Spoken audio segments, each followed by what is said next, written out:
Coach Corey Wayne, and this is my video coaching newsletter. And the topic of today's newsletter is going to be, would you like to be my girlfriend again?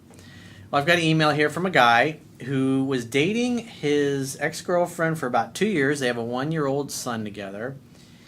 And he got busy and complacent and caught up in life and not paying attention to little things. And so he stopped dating and courting his girlfriend properly. He thought everything's going great because they're living together. They got a kid together. They're like a family, basically. And then she told him that he was smothering her and she needed some space. So she dumped him, moved back in with her mother, and obviously which stung pretty bad. And then he came across my work, my book, and has been able to turn things around completely. And just recently, she asked him to be his girlfriend again. So he shares what he did and said to turn things around, because I know probably the majority of people, men and women, who find out about me are trying to get an ex back. So here's another guy who followed the fundamentals, didn't focus so much on getting her back, but taking care of his own shit and getting his own life in order, and it had a magical effect on her. And so they're back together, and obviously he's pretty ecstatic about that. Now, for those of you that are trying to get your ex back, it doesn't mean walking away and never look back is a guarantee to get them back. The only way they come back is if there's still some interest. I mean, I've had clients I've talked to that have women that contact me and haven't heard from them in 6 years.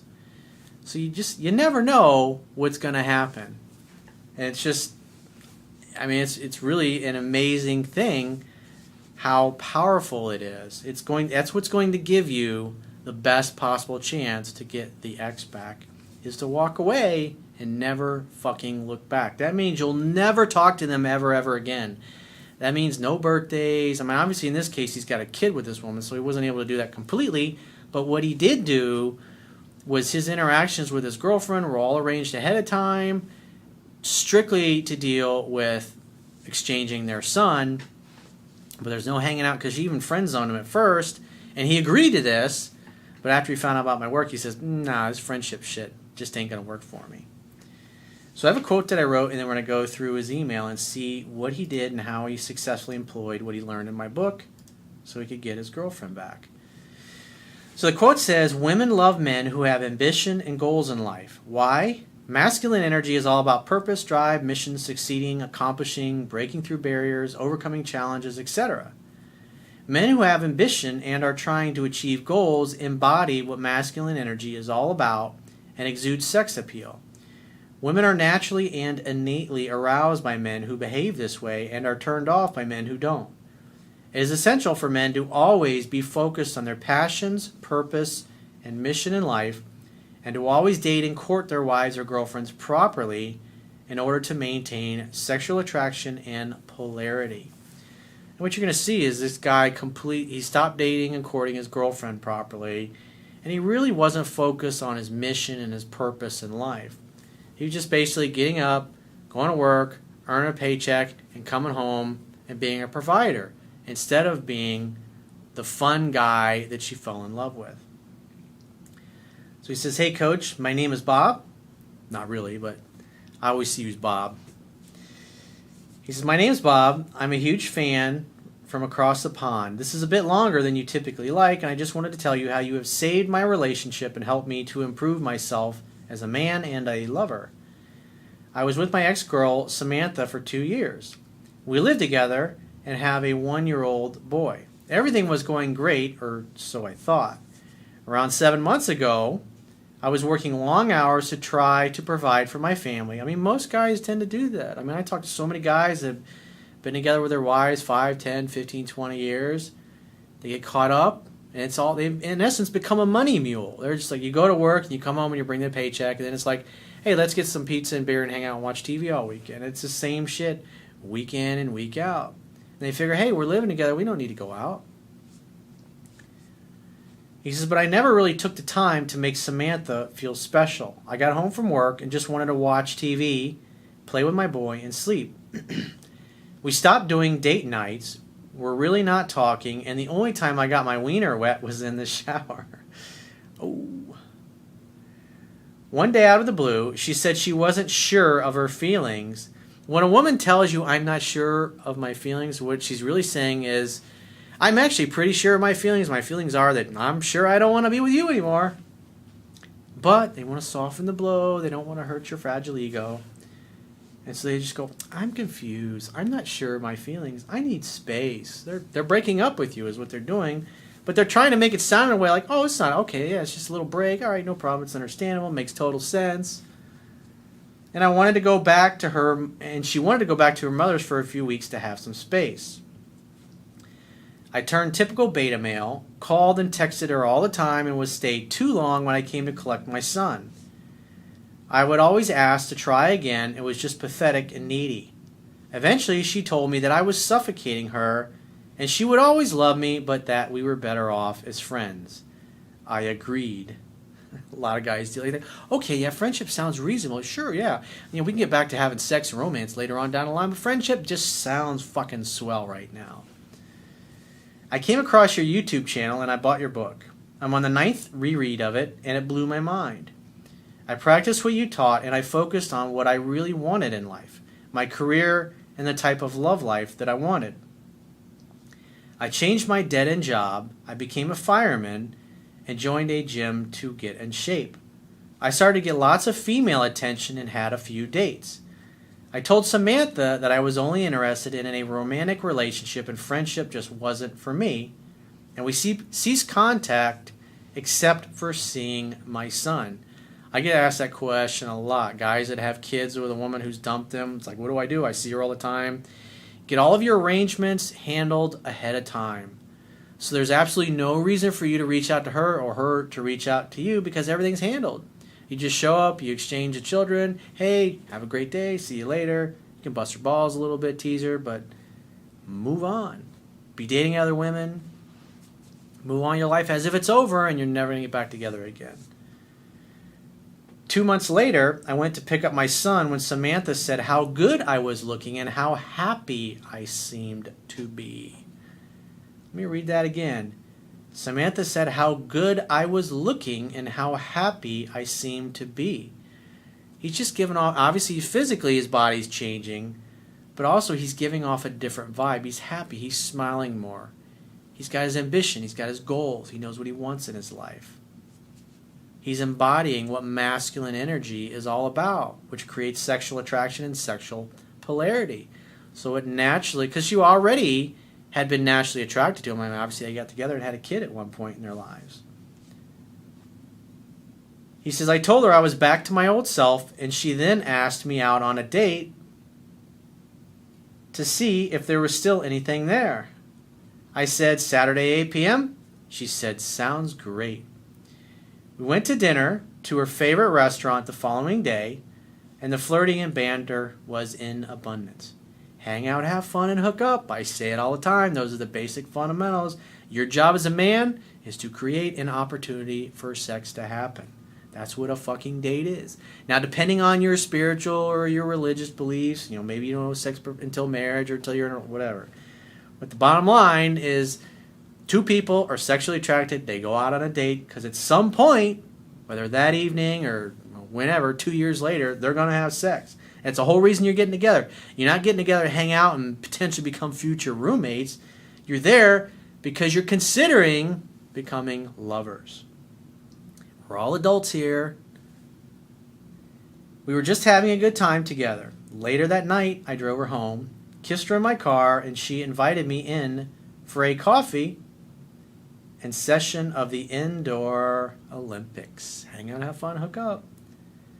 The next morning, I left for work, and she texted me saying how great last night was. I waited a few days to reply to organize a date. This pattern went on for... one thing I want to say about that is because I see this question a lot too.